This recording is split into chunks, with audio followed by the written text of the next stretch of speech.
मांग है मुआवजा मिलना चाहिए। गरीब बाल बच्चा है, सब उसको परिवार को चलाने के लिए मुआवजा चाहिए। और क्या चाहिए? रंगदारी मांगा जाता था। ये दवा व्यवसायी हैं, मतलब दवा का दुकान इनका था। पर डे इनको धमकी दिया जाता था। इसके चलते एक बार पहले भी FIR करवाने गए।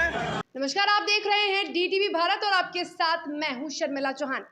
पटना में बुधवार की रात अपराधियों ने शास्त्री नगर क्षेत्र के IGIMS के पास दवा व्यवसायी की गोलियों से भूनकर हत्या कर दी। बता दें कि ये हत्या रंगदारी के विरोध करने के बाद की गई है। ये पहली बार ऐसा नहीं है जब किसी दवा व्यवसायी की हत्या की गई। बता दें कि IGIMS के पास करीब 100 दवाओं की दुकानें हैं और इन सभी दुकानों से रंगदारी मांगी जाती है।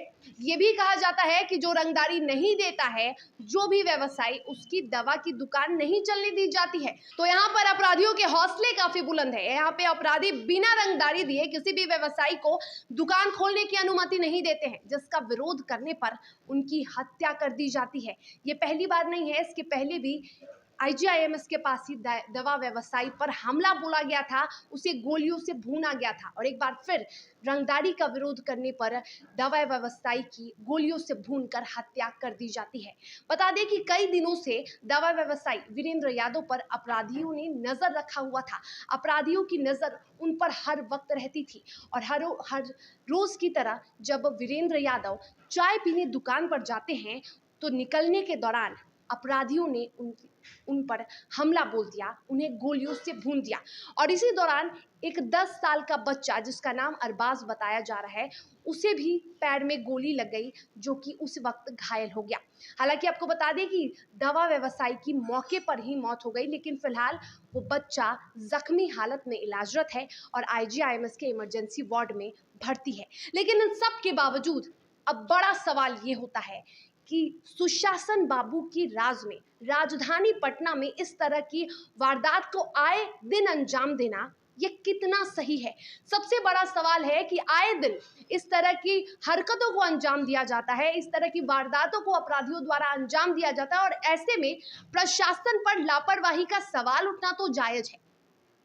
लोग कहते हैं, स्थानीय लोगों का कहना है कि कई दिनों से लगातार अपराधी उन्हें धमकी दे रहे थे और अपराधी उन्हें जान से मारने की बात भी कर रहे थे और इसको लेकर एक बार वीरेंद्र यादव ने FIR भी दर्ज कराया था, लेकिन प्रशासन ने ये सांत्वना दिया था कि सब ठीक हो जाएगा और उसके बाद से ऐसी घटना नहीं दोहराई जाएगी, यानी जो धमकी दी जा रही थी वो घटना नहीं दोहराई जाएगी। लेकिन सिर्फ सांत्वना से तो काम नहीं चलने वाला और यही वजह है कि अपराधियों ने अपने मंसूबे को अंजाम दिया और गोली मारकर हत्या कर दी। इसके बाद लोगों का गुस्सा अब फूट पड़ा है। बता दें कि घटना के बाद बेली रोड पर स्थानीय लोगों ने सड़क को जमकर प्रदर्शन किया, प्रशासन के खिलाफ नारेबाजी की और आगजनी भी की और इसके साथ ही पीड़ित को न्याय देने की मांग की। बता दें कि मृतक की पत्नी और उसके 3 बच्चे हैं, 1 बेटी और 2 बेटे हैं। पीड़ितों को बता दें कि मृतक के परिजनों को न्याय देने की मांग कर रहे हैं और मुआवजे की मांग को लेकर आज लोगों ने बेली रोड को जमकर हंगामा किया और प्रशासन पर लापरवाही का आरोप लगाया।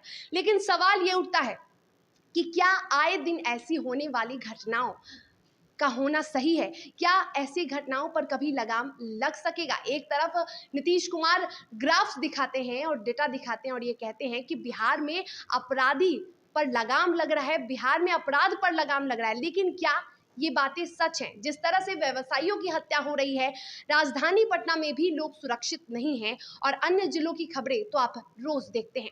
इसके साथ ही हम आपको ये भी बता दें कि आम लोगों के साथ साथ अब VIP या नेता भी सुरक्षित नहीं है बिहार में।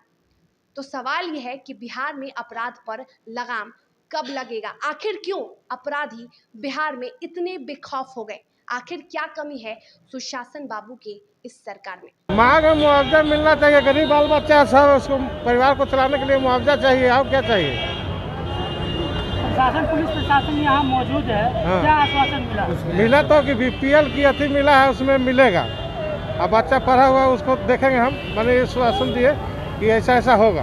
और अपराधियों की गिरफ्तारी के लिए क्या मतलब? गिरफ्तारी अभी कुछ नहीं हुआ है, बोले आश्वासन दिया है कि जल्द हो जाएगा।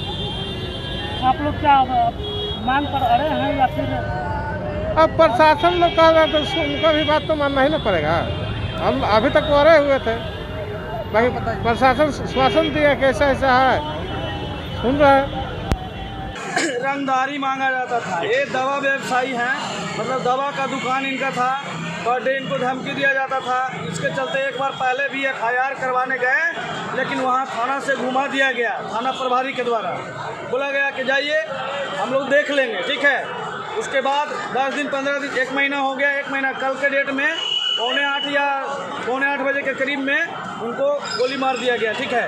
इनके करीब में एक बच्चा गुजर रहा था होटल में, या शायद नाश्ता कर रहा था, उसको भी पैर में गोली लगा, वो भी अभी हॉस्पिटल में ही भर्ती है। नहीं, आप चाहते क्या? अब ये बताइए। हम न्याय चाहते हैं, ठीक है। इनका 2 लड़का है, 1 लड़की है, इसको अब कौन देखेगा?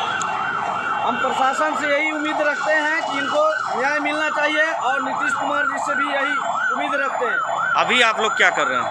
अभी हम लोग यहाँ पे जाम लगाए हुए हैं न्याय के लिए, शांतिपूर्वक। न्याय में आपको क्या चाहिए? न्याय में उस लड़का को कोई जॉब दिया जाए, उनके परिजन बच्चे को जी, उनके बच्चे को किसी को जॉब दिया जाए। कुछ नाम है बच्चे? बच्चा को नाम है एक गोलू, बेटा है? हाँ, कितना साल बड़ा का? वाला का कल्लू नाम है, छोटा वाला का गोलू, कितना और साल का? लड़की का नाम है निशु कुमारी। उम्र कितना है? गोलू का उम्र कितना है? उम्र जिसने की है उन्हें आप जेल नहीं भेजवाना चाहते हैं? नहीं, उनको सजा मिलना चाहिए, कड़ी से कड़ी सजा मिलना चाहिए। और थाना अभी तक कुछ कदम उठाया नहीं गया है, शास्त्री नगर थाना प्रभारी के द्वारा। पहले आपने जब गोली चला था या धमकी मिली थी, उस वक्त आपने लिखित दी थी शास्त्री उस नगर? समय लिखित दिया गया है, ठीक है, लेकिन उसके बाद कोई कार्रवाई नहीं किया गया। थाना प्रभारी की ओर से आप लोगों को कोई सहयोग नहीं दिया गया? नहीं दिया गया, बिल्कुल नहीं दिया गया। अभी आप लोग भी देख रहे हैं, अगर सहयोग मिलता तो यहाँ पे किस लिए आते। सहयोग बिल्कुल नहीं मिल रहा, कोई कोऑपरेट नहीं हो रहा है, ठीक है। ये जो नीतीश कुमार की जो सरकार है, अभी एकदम बिल्कुल निकम्मी सरकार है, ठीक है। उनको इस्तीफा दे देना चाहिए, उनको से अब ये पद नहीं संभाला जा रहा है, ठीक है। उनको बिल्कुल रिजाइन कर देना चाहिए। तो फिलहाल इस खबर में इतना ही, लेकिन देश और दुनिया की तमाम बड़ी खबरों के लिए और उनके अपडेट्स के लिए आप देखते रहिए DTV भारत। नमस्कार।